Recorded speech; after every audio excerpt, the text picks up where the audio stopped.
आज हम generation alpha के बारे में जानेंगे। जनरेशन अल्फा या जेन अल्फा जन्म वर्ष लगभग 2010 से 2024 तक। मुख्य विशेषताएं, ये मिलेनियल्स के बच्चे हैं। इनका जन्म पूरी तरह से टच स्क्रीन डिवाइस और आई असिस्टेंट के दौर में हुआ है। इनकी शिक्षा और मनोरंजन का तरीका पूरी तरह से ऑनलाइन कंटेंट पर आधारित है। इनके पास सबसे ज्यादा टेक्नोलॉजिकल एक्सेस है, जो इन्हें पिछली पीढ़ियों की तुलना में बहुत तेज बनाता है।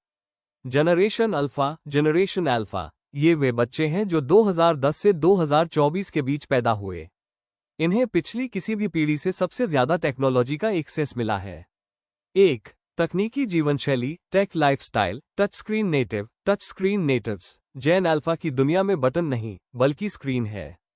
उन्होंने अपनी उंगलियों का इस्तेमाल फोन या टैबलेट पर स्वाइप करने के लिए किया है, न कि पारंपरिक खिलौनों या किताबों के लिए।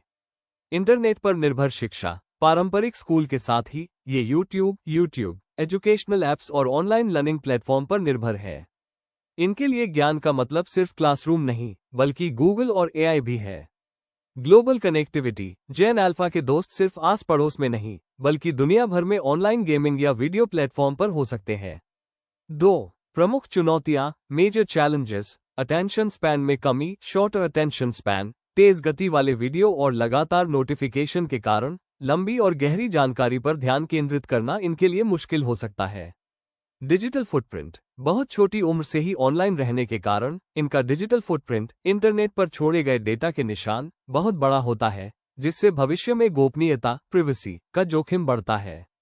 सामाजिक कौशल, सोशल स्किल्स, वर्चुअल इंटरैक्शन में ज्यादा समय बिताने से वास्तविक जीवन में आमने सामने की बातचीत और भावनात्मक बुद्धिमत्ता इमोशनल इंटेलिजेंस में कमी आ सकती है।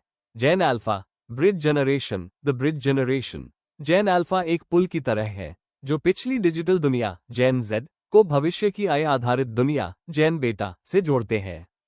इन्होंने डिजिटल साधनों का इस्तेमाल करते हुए पारंपरिक शिक्षा ली। इनके माता पिता मिलेनियल्स हैं, जो टेक्नोलॉजी का इस्तेमाल बहुत ज्यादा करते हैं, इसलिए इन्हें शुरू से ही बहुत अधिक एक्सपोजर मिला है। जेन बेटा, द AI नेटिव्स। जेन बेटा आर्टिफिशियल इंटेलिजेंस को सिर्फ एक उपकरण के रूप में नहीं, बल्कि अपने जीवन के एक हिस्से के रूप में देखेंगे। उनके लिए किसी भी जानकारी के लिए आई से पूछना उतना ही सामान्य होगा जितना जेन अल्फा के लिए फोन अनलॉक करना। इनका दुनिया को देखने का तरीका डेटा विश्लेषण और वर्चुअल वातावरण से तय होगा। संक्षेप में, जेन अल्फा डिजिटल दुनिया के उपयोग करता है, जबकि जेन बेटा आई की दुनिया के सह निर्माता को-क्रिएटर्स होंगे। मैं आपको जनरेशन अल्फा और जनरेशन की कुछ और रोचक और विस्तृत जानकारी दे रहा हूं। जनरेशन अल्फा, जेन अल्फा की विस्तृत जानकारी। जेन अल्फा जन्म 2010-2024 वो पीढ़ी है जो कोविड-19 महामारी के दौरान स्कूली शिक्षा से गुजरी है, जिससे उनके सीखने और सामाजिक व्यवहार पर गहरा असर पड़ा है। 1. उपभोक्ता व्यवहार, कंज्यूमर बिहेवियर, अप्रत्यक्ष प्रभाव, पेस्टर पावर। जेन अल्फा सीधे खरीदारी नहीं करते, लेकिन वे अपने मिलेनियल माता पिता की खरीद निर्णयों को बहुत प्रभावित करते हैं। खिलौने, गैजेट्स और मनोरंजन की पसंद में इनका जोरदार दखल होता है। माइक्रो कंटेंट, वे यूट्यूब शॉर्ट्स, इंस्टाग्राम रील्स और टिकटॉक के तेज, छोटे और आकर्षक कंटेंट को पसंद करते हैं। लंबी फिल्में या वीडियो देखने के बजाय उन्हें तुरंत मनोरंजन चाहिए। 2. शिक्षा और कौशल, एजुकेशन एंड स्किल्स, गेमिफिकेशन। इनके सीखने का तरीका अक्सर गेम आधारित होता है, जहां रिवॉर्ड और पॉइंट्स के जरिए सीखने को मजाकिया बनाया जाता है। कोड और प्रोग्रामिंग। कई जेन अल्फा बच्चे छोटी उम्र से ही कोड ब्लॉक या सरल प्रोग्रामिंग कॉन्सेप्ट से परिचित होते हैं, जो उन्हें डिजिटल दुनिया में अधिक सक्रिय बनाते हैं। 3. स्वास्थ्य और भलाई, हेल्थ एंड वेलबीइंग। नेत्र स्वास्थ्य, आई हेल्थ। स्क्रीन पर अधिक समय बिताने के कारण मायोपिया, नजदीक की नजर कमजोर होना और आंखों में तनाव की समस्या इस पीढ़ी में बढ़ती देखी गई है। ऑनलाइन पहचान, छोटी उम्र से ही सोशल मीडिया पर रहने के कारण इनकी ऑनलाइन पहचान डिजिटल आइडेंटिटी इनके वास्तविक जीवन की पहचान से जुड़ी होती है, जिससे बुलिंग या साइबर खतरों का जोखिम बढ़ता है। जनरेशन बीटा, जेन बेटा की विस्तृत जानकारी। जेन बेटा जन्म 2025-2039 आई और 6G जैसी हाइपर कनेक्टेड दुनिया में पैदा होंगे। ये वे बच्चे होंगे जिनका जन्म 2025 से 2039 के बीच होगा। इन्हें आई युग की पहली पीढ़ी माना जा रहा है। 1. आई और VRAR का प्रभाव, इम्पैक्ट ऑफ आई और VRAR, आई सहायक, AI असिस्टेंट्स। जेन बेटा के लिए आर्टिफिशियल इंटेलिजेंस एक सहायक या टीचर की तरह हमेशा उपलब्ध रहेगा। होमवर्क से लेकर खेल खेलने तक आई इनके जीवन का एक सहज हिस्सा होगा। वर्चुअल दुनिया में रहना, ऑगमेंटेड रियलिटी और वर्चुअल रियलिटी VR इनके लिए मनोरंजन या गेमिंग से ज्यादा कुछ होगा। ये शायद वर्चुअल स्पेस में ही सीखेंगे, खरीदारी करेंगे या सामाजिक मेल जोल रखेंगे।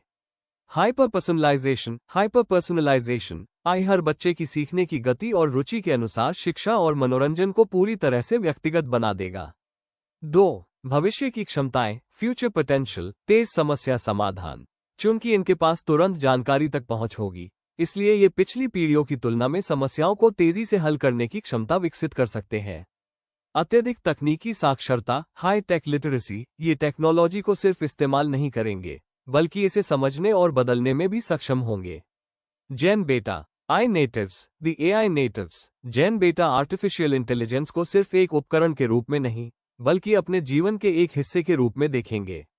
उनके लिए किसी भी जानकारी के लिए आई से पूछना उतना ही सामान्य होगा जितना जेन अल्फा के लिए फोन अनलॉक करना। इनका दुनिया को देखने का तरीका डेटा विश्लेषण और वर्चुअल वातावरण से तय होगा। संक्षेप में, जेन अल्फा डिजिटल दुनिया के उपयोग करता है, जबकि जेन बेटा आई की दुनिया के सह निर्माता को-क्रिएटर्स होंगे। 1. करियर और कार्यस्थल, करियर एंड वर्क प्लेस। नई तरह की नौकरियां, ये ऐसी नौकरियों के लिए तैयार होंगे जिनका अस्तित्व आज शायद है ही नहीं, जो आई प्रबंधन, VR कंटेंट निर्माण, रोबोटिक्स और जटिल डेटा विश्लेषण पर आधारित होंगी।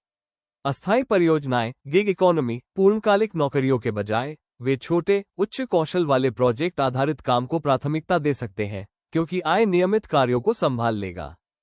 2. सामाजिक धारणा, सोशल परसेप्शन, आई नैतिकता, AI एथिक्स। जेन बेटा आई के साथ इतने करीब से काम करेंगे कि उनके लिए नैतिकता, एथिक्स और आई के पूर्वाग्रह, बायस को समझना एक महत्वपूर्ण सामाजिक मुद्दा होगा।